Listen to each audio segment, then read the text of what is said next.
Good evening, fight fans. Welcome to another great episode of Headkicks and Haymakers. I'm your boy Bodkins, and of course, with me, as always, is Mr. Bobby Blunts. Bobby, quite the apex on Saturday night. I mean, this is why you tune in on these cards that, people are going to say crap because, well, it stand up and delivered, and we might have a new contender here at the featherweight division in Kevin Vallejos. I mean, absolutely scorched the veteran Josh Emmett in about less than 2 minutes times. I mean, this is a guy that has got knockout powers, is calling kind of for a Jean Silva rematch. They fought a while back and he lost. And since then, he's just kind of grown. This kid's only 24 years old. This kid's got a high ceiling, and, he can be a real player in this division. Yeah. That entire Apex card, I don't want to say over-delivered because I thought it was a pretty decent showing. But, I mean, personally, if you add on all the Paramount cards, I will comfortably say that was the best card we've gotten out of the Paramount era. As far as beginning to end, it never really felt like it dragged. The first fight was pretty mid on the night, but like other than that, we were kind of off to the races, enjoyed a lot of stuff. Vallejos is absolutely a player. He really disposed of Emmett quickly. I'm not really sure what Emmett's game plan was there. He had TJ Dillashaw in his corner. It seemed like for a minute he was trying to act like TJ. And granted, Emmett is getting older, but at the same time, like you saw Ilia Topuria go to a decision with this guy, and Vallejos was able to just, get him out there before the bell could even go. So about as good of a showing as you could have expected for him, being given kind of the main event slot and stuff. And the rematch to John Silva is definitely what I would prefer. But at the same time, I'm not a fool, and I already know the direction the UFC is going with John Silva. So I also saw him call out like Yair Rodriguez for Noche. I see a lot of people like that. Bottom line, I think, he needs to be fighting someone in the top 5 there. Yeah, I mean, Yair's 4. I just pulled up the rankings. Vallejos got up. He went up 4 spots, is now ranked 10th. So I like the Yair shout. You know what I mean? It seems like, him and I guess Diego Lopez is already booked for the White House. So I was like, him and Diego would be a fun one. I think you get him and Yair would be fun. I do like what we're seeing here in the featherweight division alone, right? We're getting some kind of new blood. I know you got the old guy Volk still there, still doing his thing as the champion, but we'll get into this week's card here, and a possible number 1 contender in Murphy and Mozart. Then you have Diego Lopez right there. You got John Silva at 6. Yusuf Zalal, who's matching up.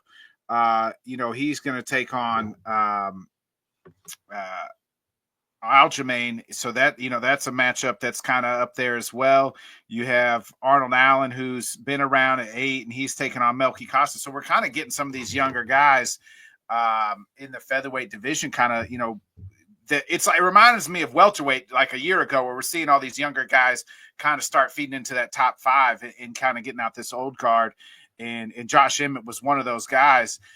Thanks for the memories, Josh. We'll always remember that time you sent Bryce Mitchell into the shadow realm. But I think it's time for Emmett to say see you later. But I'm with you. I think Vallejos he's a guy that you could see fighting for the title. Not next fight, but he could be 2 fights away. If he takes on Yair or somebody like that, then he's definitely and wins that. He's definitely 2 fights. Yeah, I mean, he definitely, passed the test of Emmett. So I will be kind of curious to see where the UFC tries to go next. If they just have him, maybe fight up a little at 8 or 9, or if they're really ready to just throw them in there at the top. And yeah, I think 145 especially has been one of the divisions that has hit the most on Contender Series. You're seeing these guys that they get off Contender have a lot of success, and some have lost, but have been able to bounce back against better competition. Mentioning John Silva there, but it's not surprising that that division is starting to get spicy again. It's kind of why I always was bummed when Ilya left in the first place, because there were a handful of fights that he still could have taken. But, it is what it is. So. Yeah, it's going to be interesting, where they go with this division. I think the kid's great. He even says, like, he's got some things to work on. Him and Yair, I think, would be a perfect one. It's been a while since we saw Yair. In the co-main event, you got the young Jillian Robertson. She gets the decision win as well over Amanda Lemos. So, she's kind of called for a title shot. I don't really think that she's quite there yet, but I mean, because that division is the strawweight's kind of, open, but Jillian's on quite the run here. I think that was her 7th win in a row. Actually 1, 2, 3, 4, 6th win in a row. So, and before, she had 2 wins and then had a loss to Tabitha Ritchie. And then since then she's been on a nice run. Where do you see Jillian go? I think she's definitely a ground game is one of the elite ground in jiu-jitsu, but man, that division right now, you have Wei Li that's going to obviously fight for the title again, and everybody else is kind of jam-packed right there at the top. Yeah. I want to give her the title shot right now and just have her fight Mackenzie Dern. Why are we in this hurry to just get Wei Li back in there and have her being king of the division? Like, can we have a little bit of fun? The UFC is already doing like all this wonky stuff, giving other people title shots as is. So I would find it much more compelling for them to just do Mackenzie Dern versus Roberts, and then she gets Wei Li would just fight the winner. And I don't really see the point of, the UFC just putting Wei Li back at the top, essentially making the entire division pretty worthless. So why not get like a title defense off and do that fight? And then they can book Wei Li on, who knows if they like go back to China or something, they could headline with Wei Li. I think they have much better like cards on their chest to just get this match out of the way, because she does have a multiple fight winning streak. And I know you can make an argument for other people deserving it, but I just like the matchup of Jillian and Mackenzie stylistically. I do too. And by looking at the rankings, every one of so she's moved up to 5, and everybody before her has already fought for the title. Like Zhang Xiaonan has fought for the title. Virna just fought for the title. Tatiana fought for the title. Then you have Wei Li at 1, and while Dern's the champ. So if they don't do Dern, or if they don't do Wei Li next, then I'm okay with it, because everybody else already fought for the title. Is Suarez booked? I don't believe so. If she isn't, if they're not gonna go with giving her the title shot, that would be a very intriguing matchup to me as well. She's got an upcoming fight against Lupe Godinez. Yeah, that's it. I knew she was booked because I remember in that slew. But I was on the same. I was tracking what you were saying. I was like, that would be a lot of fun. Her and Tatiana.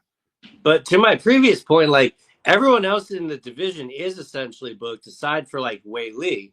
So yeah. I just think it's too easy for them to, especially for them to, have it on a number card as like a co-main event slot. I think it would work. But at the same time, I could see the UFC just putting Wei Li back in there because, the dollar signs in China. That does make sense as well. They But could do Zhao Xiaonan, um, and Julian, because she's the only one in the top 5 that doesn't have a fight booked, obviously outside of the Wei Li and the champ. yeah, I mean, I'd be up for it. I think that would be a fun fight. I do want to give Jillian credit too, because you could tell she was going into an injury with that fight. Like she was limping on the scale, and then in the walkouts, you can kind of see her limping a bit. And she just kind of seemed to completely put it out of her mind and was essentially able to, 30 27 her. So I think that is impressive in itself, and that's why I wouldn't mind just seeing them give her the shot and just get something fresh in there. Yeah, I'm right there with you. A couple other big highlights of that card. How about Ray Hickey and Harry Hardwick? They had a hell of a fight. I know it didn't last long, but poor Harry Hardwick. I mean, jaw got relocated, and that's no joke. Yeah. Yeah, Marwan looks like he's going to be an absolute problem. The shots, both of them were absorbing. You kind of knew that, okay, this isn't going to last that long. And, credit to Hardwick. He is very tough. I say a lot of the times, though, that's not like really the best like trait, as far as like When winning you leave a goes. fight and you say, "Hey, he's Yeah. tougher than $2 steak," then there's usually something. Then it probably didn't go your way. But it's good to know that they're going to give him another shot regardless. And yeah, I mean Marwan improves to 9-0. So 8-0, I think 8-0 after that one. Oh, 8-0. Okay. Yeah. Yeah. So he was 7-0 going in, and I don't think he's ranked yet, but I am kind of interested to see like where they match him up with next, because he definitely has a very a viewer friendly style. Yeah, I don't think he needs to be ranked yet. He's only 8-0. It's you know what I mean. Let's pump the brakes a little bit and bring it up slowly. You saw some things like against a good fighter. Could take him out, So, and a guy in that division that had a nice win is our guy Energy, split decision. I was a little worried, Bobby. I just felt like, especially the first 2 rounds, Charles wasn't, firing like he normally does, and it was a little slower pace. And we kind of texted about it during the fight, and I was like, man, I don't even know if he really had won that fight. And because by watching it, it was just too much in the clinch and those types of things, and he ended up winning, but it was just a little closer fight than I think I expected. Yeah, I mean, we got a little context after the fight saying he came in with a foot injury, and that definitely explains the first round to me a lot more, because he did seem, I don't want to say a tad bit gun shy, but he just not as aggressive as, we're used to seeing him come out. And the first round was definitely the hardest one for me to score. But they were all like razor close, but I did think in the end he kind of etched out all of them. He did have more strikes, surprisingly enough, like in the rounds. And, at first he got the one scorecard of 30-27, and I was a little bit surprised by that. I thought it was a split. But then actually watching it back, I can kind of see how that judge probably got there. So, you can call it my bias all you want, because I'm definitely a fan of him, and I was happy to see him win. Silva, to his credit, is literally already booked in another fight. Yeah, I saw that. Yeah. I don't necessarily think he had a bad showing either. It was a pretty decently contested fight in the hottest division in the sport. So that was definitely a highlight on the prelims. Now, Orabai, baby. We got to talk about Orabai real quick. And he just absolutely just almost broke the record for most takedowns. I think he had 19 takedowns to Khabib had 21 in a fight. And Orabai wins. He beats Chris Curtis, and Chris Curtis does what he does best. He goes and whines on the internet. It's pretty much saying like this guy doesn't want to fight. He didn't want to fight me. He did what he was supposed to do, and he just absolutely mauled you, and you had no defense. You couldn't stop him. Yeah, I mean, rinse and repeat. Found out from Faber afterwards that he was observing Ramadan the entire time, like through his camp and his cut and everything, which made the performance even more impressive to me. I absolutely understand if someone like watches that and says, this is a boring fight. All the guy did was lay on him. But for me, I just really appreciate the fighter IQ from Orobai, because he's shown us in the past that he will go toe to toe, be in the fight of the year, take more damage in one fight than you should in an entire career.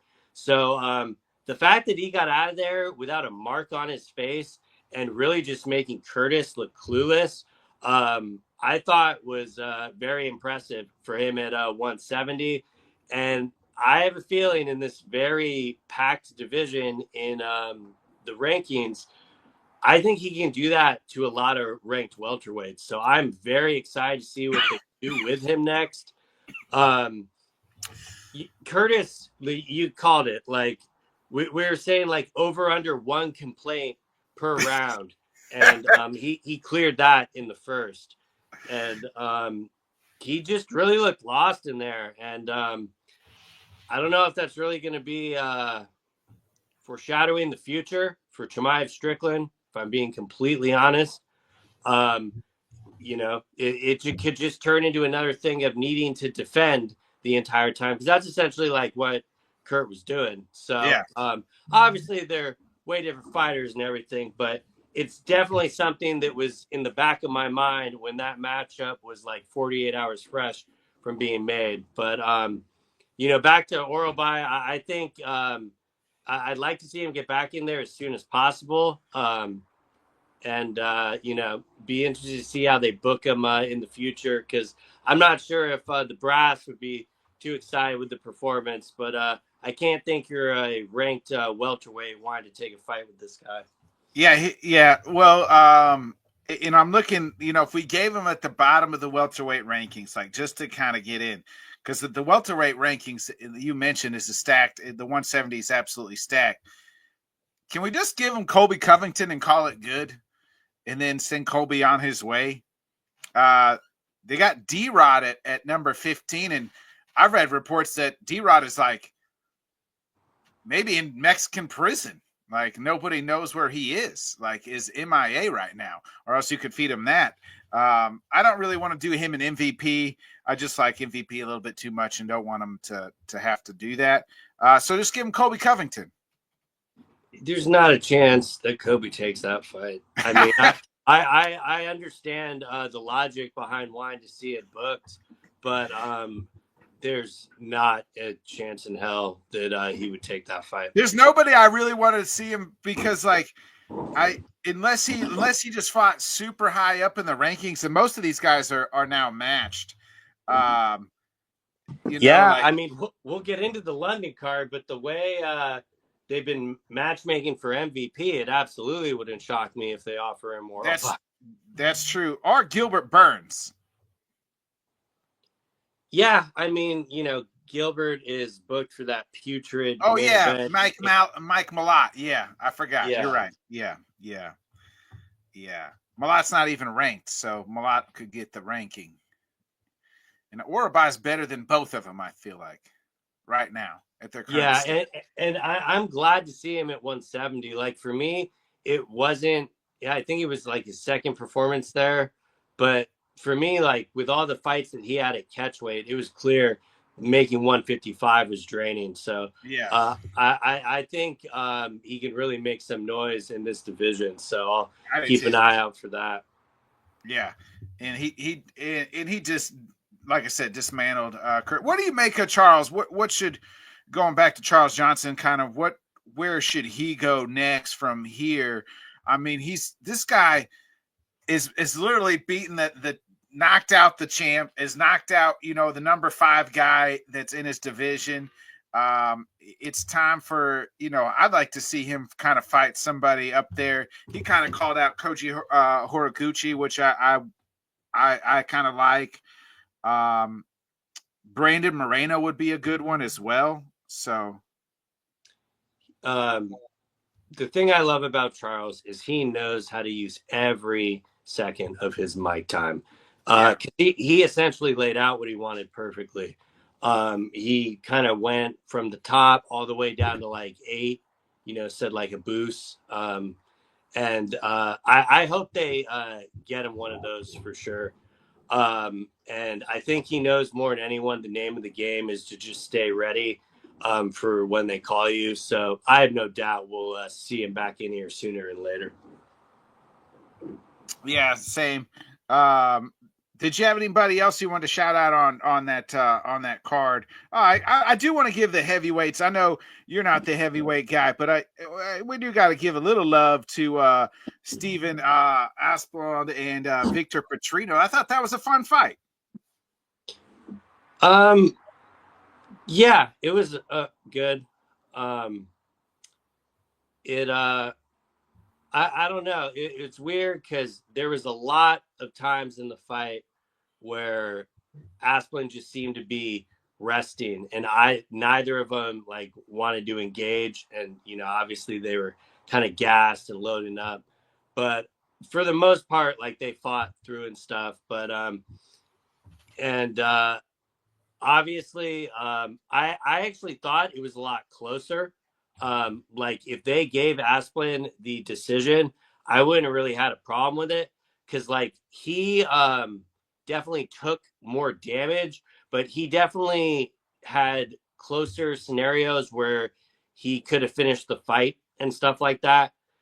Yeah, So, but at the same time, I'm not mad at the decision at all. I think the right guy did win, but it does give me pause with him because like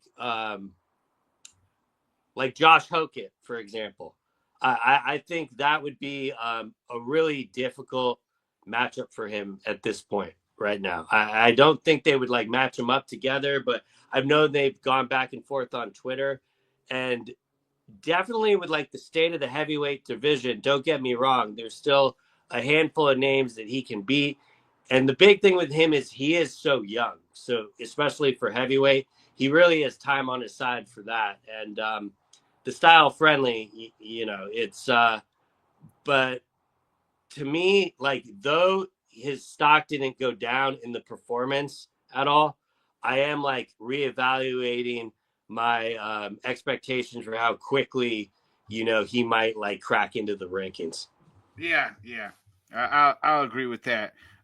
We do got a shout out to Eric Anders, veteran, laid down the gloves after he beat Brad Tavares on Saturday night as well. So Yeah, I appreciate them doing the more unks versus unks and yeah, not a young contender, like giving him a matchup for that. yeah, Um, Another shout out I absolutely have to give is Elijah Smith. He continues to just wow and feel like he has that it factor. He has the power. He made it a point to show off his jiu-jitsu when he submitted him. And I loved his call out of trying to get booked on the Newark card. I hope they can make that happen. And it'd be good to kind of see him because he referenced it was like more of a hometown thing. So that'd be a cool thing to see. And then Jose Delgado got the decision over Andre Fili. I personally think Delgado won. I know a lot of people that like that was probably the most controversial one of the night, but I did think he did enough to win. That being said, if they gave it to Philly, I wouldn't have really been mad at that either. But a Agreed. really great night of fights for the Apex. Absolutely. Yeah, I thought it was. Really, I thought that card was better than the pay per view card the night before or the weekend before. Yeah, no, not even close. I Yeah. would, if you're the beginning to the end, I would match it up with the January card too. Like maybe if the original January card stayed intact, it'd be a different story. But especially like how the prelims started on that January card and stuff. Like these prelims were all entertaining. Like when was the last time we broke down 6 or 7 fights on an Apex event? Like it absolutely delivered. It did. It did. And that's why you tune in, folks. That's why you tune in. Uh, Bobby, we got some breaking news last, I believe it was Tuesday morning. It is the return of Nate Diaz and Mike Perry to the octagon, but not under the UFC banner. Under the MVP Netflix show, they will be the third, I guess you want to say the third fight on the card or third main event, whatever you want to call it. But to me, it's the most intriguing fight on this card that's been announced. And it's the fight where I'm like, okay, I probably was going to tune in, right? Because it's Netflix, it's free, whatever. But it's like, okay, now I really want to watch it because I've always been a Nate fan, but this fight intrigues me more. And it's interesting because, there's been multiple reports that Nate, the UFC reached out to Nate to try to do this Connor trilogy. And who knows what the numbers look like. They probably didn't offer what Netflix and MVP were offering, and now he's going to take on Mike Perry. And it seems like Nate is the one that wanted Mike because in the interview with Ariel, Mike kind of was like, thanks to Nate for getting me on this. So, yeah, I mean, Nate's always been very good at getting fights made when he wants to like have the shot. I mean, that's essentially how the BMF title was created. When he called out Masvidal, and in the rare occurrence where they actually listened to the obvious thing, the fight got made. But yeah. when I saw this, it really wasn't too shocking to me, especially since knowing the week previous they got Francis on the card. And I was very thankful it was in MMA. Even though I don't really expect Nate to grapple or anything in this fight, I would just much more rather it be in his original discipline than like seeing it in a boxing match or something. If it was bare knuckle, I probably would have signed up for it, but I didn't want to see him in the boxing ring. Yeah. And their two styles, it definitely makes sense why, especially if you compare it to the main and co-main event, who knows how long those fights will really last. They Right. really definitely needed something to fill out the night. I like how they're booking it as 3 main events. I think that's a good marketing ploy because, realistically, these all could essentially headline a random fight night or number. I mean, if you see some of these events we're getting, and it doesn't shock me about the UFC part because I think they would have had no problem really matching the money he wanted. I don't think they had any interest in giving him a 1-fight deal. They wanted to do probably a multi-fight deal. And that's kind of the biggest interest thing in this. They only do 1-fight deals for Jeremy Stevens. Yeah. And if MVP is willing to offer 1-fight deals, I think they can kind of bring everyone in that is free. And ironically, that's exactly how they booked this card. Like it's against 3 people that are free from the UFC, so they could actually do this. Now, obviously, that's not really anything sustainable because they have like such a lock on it, but it does make it a lot more interesting. They also announced like Jason Jackson and Larkin on that, which is a like as far as like meaningful things for the sport. I think that one like has some added stakes. So I'm a little more curious, how they're going to book it out. I was concerned at first it was just going to be like having Anderson Silva, fight someone. And Yeah. Silva has pretty much said he's not going to be doing this one. So yeah, he pretty much said he's not doing MMA ever again. Like only boxing and only like 2 fights left. Yeah, exactly. So but yeah, I'm not really mad at it. I do find it comical that people are trying to get like territorial with it again and acting like the UFC was not in negotiation with Nate. To at least, at the very least, I think they were talking to him just to appease Conor. Like, even if they were sincere or insincere about bringing him back, I do think now. I think they heard. I don't want to say like they listened to the fans because I don't think that's necessarily true. But I think they heard a little bit of the backlash and felt like, hey, we got to get something big here, and there's not very many people left in this game that Conor matches up well with. That's either A, gonna give you an exciting fight, B, that's a winnable fight for Conor, and so you go back to the well with Nate, it's 1-1, do the trilogy. It's to me, it's a decade too late, but it is what it is. And I, so why not do that? Because you would have made a killing money wise with Conor and Nate, and you would have made everything back. But, like you said, I don't think that they were going to do a 1-year deal, one fight deal with Nate. And that's kind of what he wants to do. I don't know if anybody, speaking of all these guys and Ronda, I guess, Gal, I don't know if anybody's had more success outside of the UFC, though, than Mike Perry. What he's been able to do, all the things and money he's been able to generate has been tenfold more than what he would have ever made in the UFC.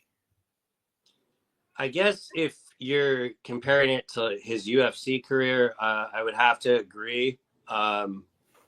It definitely, and that's why I kind of like the matchup, because Nate essentially did the same thing.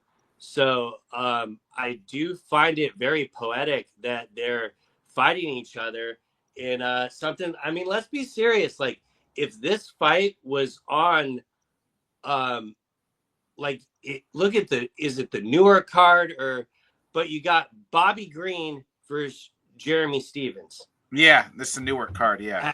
How's that any different from Nate versus Mike Perry? I would say there's a little bit more star power with Nate and Mike Perry at this point. Even Mike, like I said, Mike Perry's made a good name for himself outside of the UFC. Oh, star power, absolutely. But I'm saying, like, what is the like? People are trying to make it seem like that is a fight that shouldn't be sanctioned or something, and the UFC would have happily put that on. Oh yeah, agreed. Like, especially if you compare it to like the Bobby Green Stevens matchup. Yeah, it's similar. I understand what you're saying in that it's similar, but I would say that definitely the Nate and Mike Perry's got the more star power. To me, it makes me want to watch the Netflix card. You know what I mean? Was I like gonna probably watch, but wanting to watch it and just be like, it's on, I'll put it on type thing. MVP has always been very good about reeling people in for everything. You get the casuals, the hardcores a little bit, and this is kind of the hardcore for the hardcore fights, Yeah, I mean, they did it to us with Serrano Taylor in the Tyson Jake Paul fight, and out of all those, the way they're built, I do think this feels a lot more natural, because these are pretty much 3 people they're matching up with that the UFC essentially said, we'd love to have your services, but not at this price. Yeah. So I do think that's significant. If I were to guess, I think Nate is probably making the most on the card. But, that's just kind of my own speculation. Yeah, I mean, he's probably making quite a bit. And I think this probably does close the door. I kind of agree with Luke Thomas. He kind of said, I think this kind of closes the door on Nate's return to the UFC. Oh, absolutely. Ariel mentioned, because he quoted Luke and said, I'm not too sure about that. I think mainly alluding to like if he'd win, the UFC would still be up for it. Yeah. But just I don't know. Personally, knowing how they roll, I do think it does close the door, and I'm pretty sure that Nate is fully aware of that, which begs my point that I think he was heavily compensated, and the difference between this and the Famio event is, Netflix pays in full. Like he is going to get all of his money instead of the bullshit that went on with the Masvidal boxing match. Yeah, yeah. And I actually am looking more forward to this than I didn't even watch the Masvidal fucking boxing fight. And I didn't even watch the Jake Paul fight because I don't care, like, just didn't care for that type of stuff. But I will tune into this as a Nate Diaz fan and somebody in the MMA, going back to the MMA, will be interesting. I don't think we ever gonna see Conor versus Nate 3. I think I'd put it below 10%. Yeah. I don't want to say. I guess I shouldn't say never, but I would put it like 5% chance. There are a lot of people that think that Conor is going to be able to get out of his contract. He has 2 fights left, and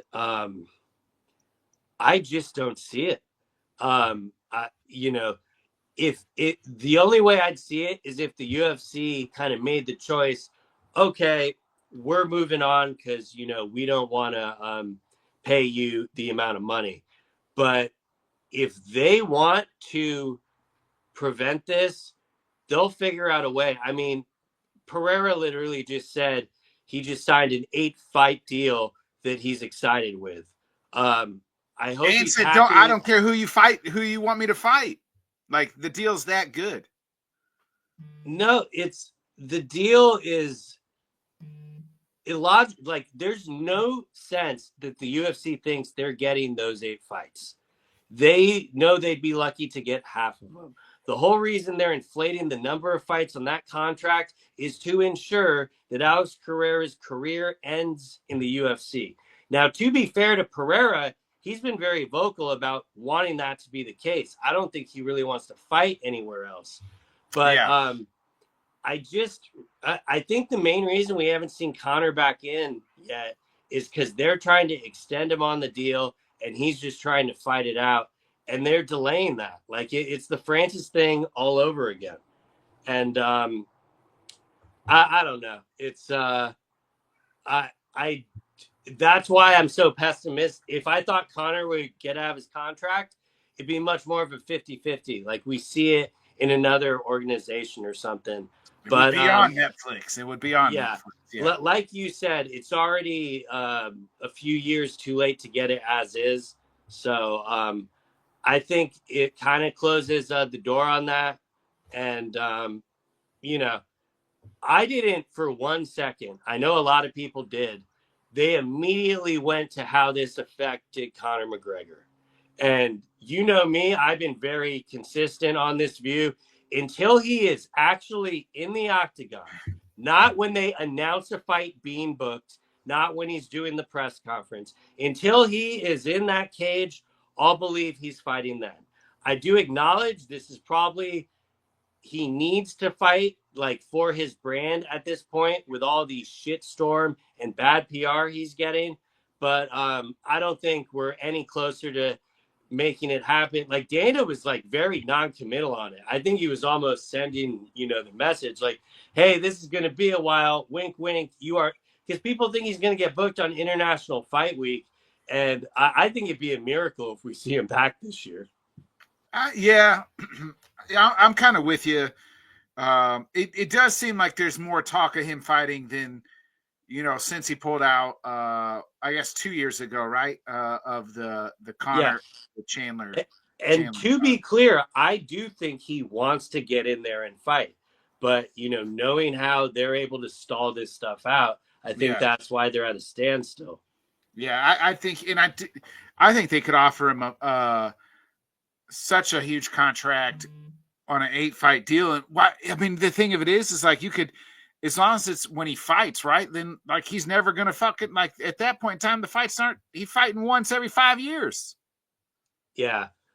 And another thing I could see being in play is if Connor's maybe trying to work, okay, you're not giving me more money, waive that last fight. Like make Yeah. this my last fight and I'll fight out whatever you want, but then I'm free. And I don't think they really have any intention doing that because, you know, No. that just means the money will get made elsewhere. And, but I don't know. I almost like can't rule out anything anymore because, again, I don't think the UFC is really bothered by any of this at all. You know, they got their matches they need to make and they're going to book them accordingly.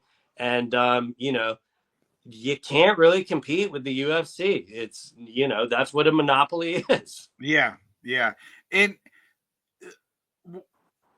if there was a person, now we know Nate's off the board. The only fight that I really feel like makes sense is still Max Holloway to me. Yeah. It wouldn't shock me at all. Especially, you know, they know the type of fight they'd be getting. What did Rob say? He just said, you know what? No one's talking about what happens if a thunderstorm rolls through DC for the White House card. I'm assuming the fight area is covered somehow, but no one is coming to the fan area in the storm. Amen to that. Amen to that, Rob. We'll see what happens. Maybe they postpone it a day or two. It'd be hilarious if it like snowed in June. Yeah. Oh shit. I mean, anything's possible. Anything is possible. Bobby, let's move into it is UFC London this Saturday afternoon. You know, it's not the once stacked London cards that we used to have when they first came back out of COVID, but it is have maybe you could arguably say a number one contender fight. They won't say that, but we might say that. And that's Mozart Evloev versus Lerone Murphy. Yeah. You know my stance on this. I think the winner should undoubtedly be next. However, I am not an idiot, and I know that's not what they're going to be doing. They will be booking John Silva versus Volk. If you read what John Silva said, he said that's exactly what's happening.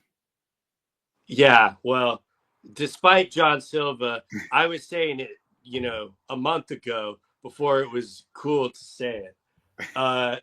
Granted, you know, he's obviously going there saying he's going to sign the fight. They'll have him in the crowd, yada, yada, yada. But I don't know. I'm just kind of pushing that all out of my mind and hoping that this fight is for the title. Because as far as like high quality opponents, matchup wise, this might be one of the best ones. You know, two undefeated guys. Yeah, 19-0 versus 17-0. Lerone does have a no contest in there. Yeah, and so I'm very excited for this one. I love their early start time. I'm glad everything stayed intact because it did sound like Evloev's visa was really going to be up in the air, and that would have just been a pretty shitty blow and kind of the bad luck he's kind of had his entire career. But yeah, I mean, he definitely looks like he's in really great shape, as does Lerone Murphy. You know, Murphy's coming off that knockout of Pico, which, you know, he can't be riding really a better win than that when the UFC was kind of setting him up, and he took it and it finished him in exciting fashion. So I do think a very good quality main event for the London card. And, you know, I do think they've also built this with some up and comers coming up as well.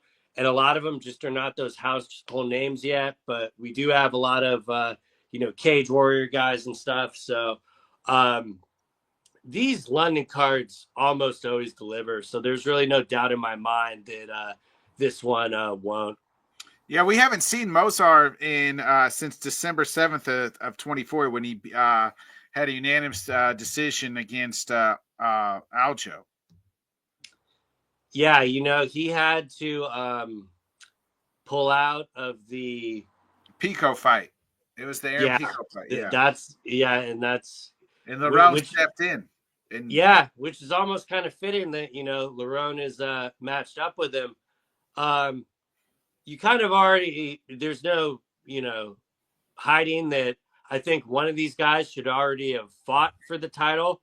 But at the same time, I do appreciate the high level matchmaking with these two too. Do you feel like there's pressure on either or both these guys to get a finish? Not necessarily as much as like the fan base would think. And I do, because like to me, I almost think like the finish is irrelevant. I do think if the UFC is going with John, that they have already clearly made up their mind for that, and there would have to be some pretty spectacular shit for them to go over it. The way they match up, though, I do think, even though a lot of them both go to decision, I do think that could be in play on both sides. But I don't necessarily think that would really affect Evloev's game plan at all. You know, Lerone essentially did not think he needed a finish in that last Pico fight. It just kind of ended up that way, the way Pico was blitzing him. Yeah. So, with how high level these guys are, I definitely think there's going to be a round or two of kind of figuring it out. Lerone already fights on the outside. He's definitely going to want to keep his distance away from the wrestler. Yeah, Mozart's going to want to try to take him down. Yeah, and Evloev was even clear in the interview that he appreciated Volk giving him the shout out to fight the winner of this. And Evloev made it seem pretty clear that he knows nothing is guaranteed if he wins this as is. I think there's more pressure on him. They always want to keep their options open, so it doesn't surprise me. But obviously, this should be for the number one contender. Whether or not the UFC will oblige by that, anyone's guess. Yeah, I think there's probably more pressure on Mozart to get the finish than Lerone, because Lerone is coming off the knockout, maybe knockout of the year last year, where we've seen Mozart's been decision, been decision. And two of those decisions were real close. Arnold Allen was real close. Remember, like that was they were in Canada and Mozart had his damn hand was really on the ground, like 2 fingers or some shit, as Arnold was like kneeing him. And then the Aljo fight was real close at that. That was a close decision. I think Mozart needs the finish. Who do you like to win this fight? It's really close, but especially when I'm comparing, I just think Evloev has the better wins. I mean, him being able to get that unanimous decision over Aljo is no easy feat there. And Lerone is also just as dangerous, though. So that's why it's really hard for me to rule him out and be super confident. Like it's absolutely going to be Evloev. But I do think the 5 rounds helps Evloev. It is going to be interesting, though, because Murphy's obviously the hometown guy. Like this is the, showcase behind him. So whether he can kind of manifest some of that energy from the crowd remains to be seen. But I think there's going to be a lot of booing in this main event. And I think, you kind of know what that means. So give me Evloev.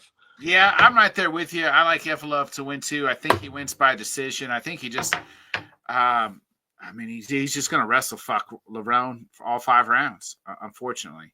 I do expect Lerone to put up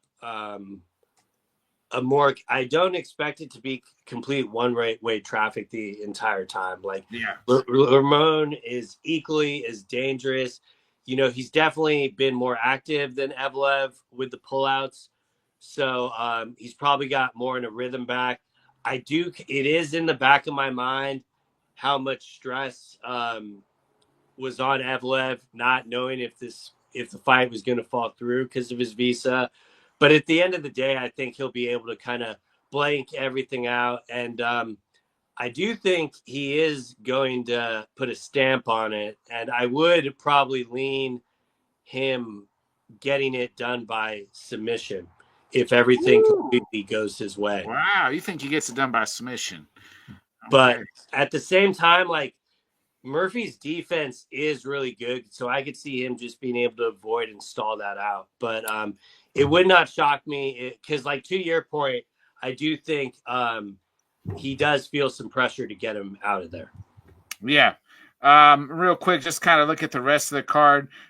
You mentioned MVP taking on Sam Patterson. Like, that shows you what they kind of thinking of MVP. Like, this guy's a legit striker, one of the best in the game, and they're giving him an unranked guy in Sam Patterson. Yeah, I mean, it's no secret what they're trying to do here.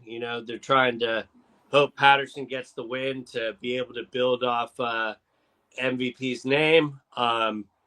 This matchup was booked before he, was on Sky Sports talking about the UFC in an in-kind way. So I think this might be his matchups, like, from here out forward. I really wish the best for him.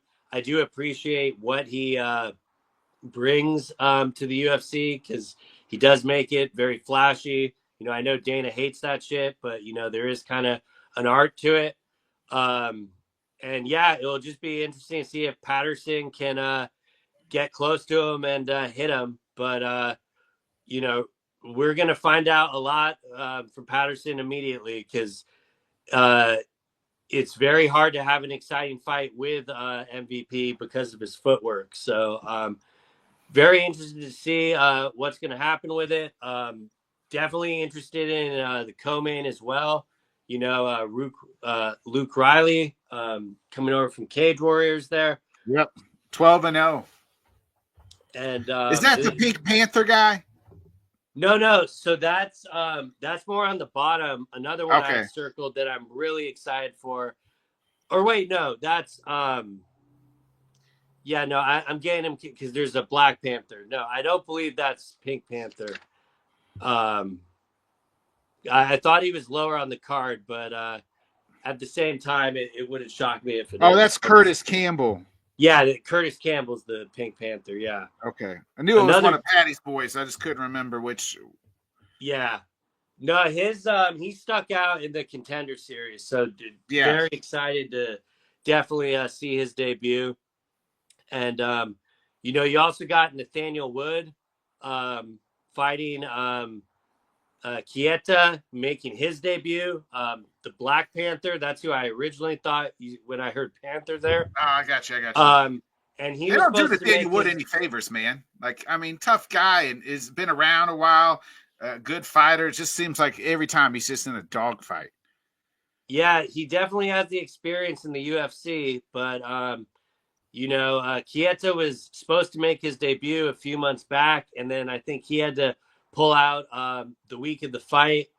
The main thing I'm watching for that one is, if I'm not mistaken, he actually pulled out because he couldn't make weight.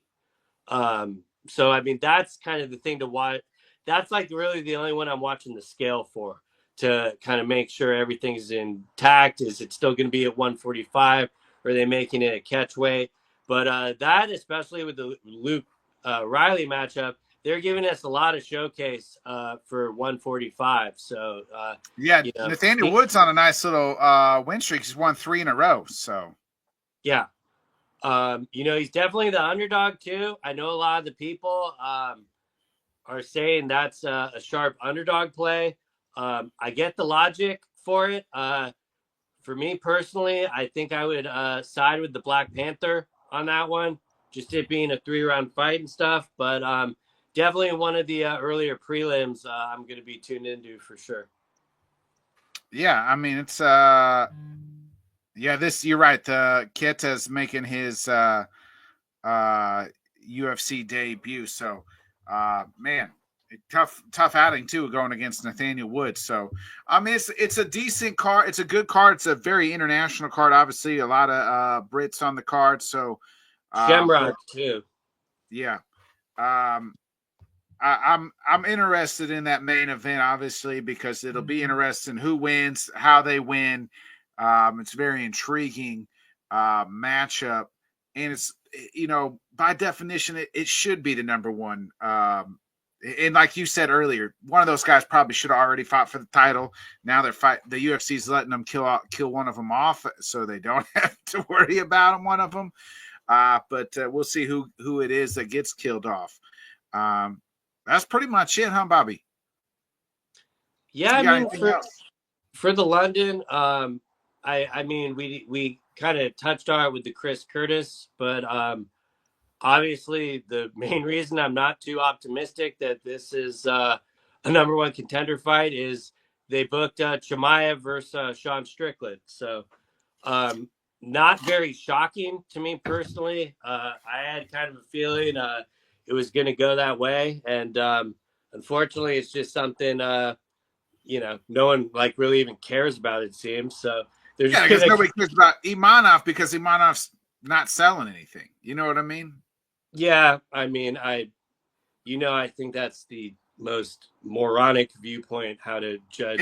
It might be, but you got to sell fights. And one thing, and I will say about that, probably the Imanov Strickland or Imanov Hamzat would have been a better fight, but Strickland Chimaev is going to be a better build. Yeah, I mean, it's I don't know. We'll see when it happens. It's going to be the classic thing. Everyone's happy about it now, but then they're regretting it fight week because Strickland has the microphone. And so, you reap what you sow, people. Just eat your vegetables and you get that fight. And yeah, I mean, I think Amanov might as well just take a fight at this point. I do think this is Chimaev's last fight at 185. He'll pretty much defend this and vacate. So, maybe Amanov could wait for the vacant title when they do that. But at the same time, it's kind of a dangerous game. So if the UFC offers you a fight, I'd recommend taking it. I think this Strickland's last shot, I think, had a title too. Like, he loses this. You already lost to DDP twice. Then you lose to the champ. I just don't know how you're going to get back in there. Well, it's all the more reason why I kind of wish they just gave Strickland one more to see one more consistent performance before you just because for that reason. But at the same time, like I said, it doesn't really surprise me at all. And, they did a little slew of other announcements and stuff, some we knew about. But we talked about it last week. We did? Yeah. I don't think they didn't have it announced by then. Yeah, we talked about it last week. They didn't announce Aljo Zalal by then? Yeah. Pretty sure we talked about it last week. No, they announced it on Thursday because we did the show on Monday because I wasn't here on Wednesday. So, how did we talk about fights? Are you sure? Shit, I thought we talked about it. I guess we just messaged each other. I thought we fucking talked about all the fights. That's how much the announcement was to you. So, yeah, I mean, you're right. I liked how it wasn't the IG Live. Do more of the produced bullshit, even if I'm not a fan of Biz. Bisping's pandering for the Gone fight was all-time level bootlicking. Well done, Michael. You are earning your dollars. Yeah, I mean, we got Melky Costa versus Arnold Allen announced. That fight's going to be a good one. I could have swore we talked about the fight, but maybe we didn't. Well, you're probably right. We knew Melky and Arnold Allen was in the fight. Yeah. So that might have been the one we might have touched on, but I was more alluding to the Zalal. The best announcement for me is that they moved Brady Buckley to Newark and got them out of the Apex. Yeah. Well, now you got Allen versus Melky in the Apex. Yeah, and I'm glad Melky is getting a main event. Good for him. Absolutely deserves it. you know, they're doing it the same night as the Netflix card. So, you know, I'm going to have to watch both.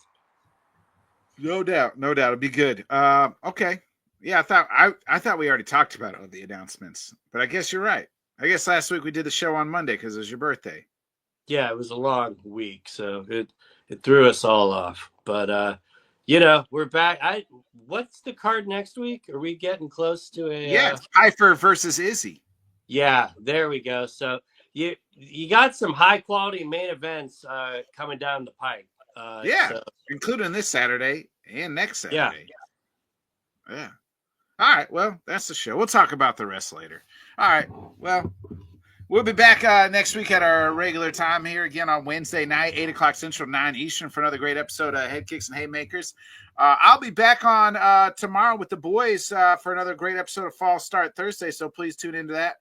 We'll talk about a little March Madness, a little football news, and I think we're going to do our top 5 guards, but we're also going to be placing our bets for as far as like what the loser will do out of the 4 of us for March Madness. So be interested. Last year I did a sardine milkshake. That was awful. So good God. Was not good, Bobby. It was not good. It was not good. Yeah, that sounds like a meal Kyle would make or something. Later, awesome. Rob. Appreciate you always tuning in, brother. Other than that, be a friend, tell a friend, like, subscribe, share. We'll catch you later. Enjoy the early fights. And the basketball, baby.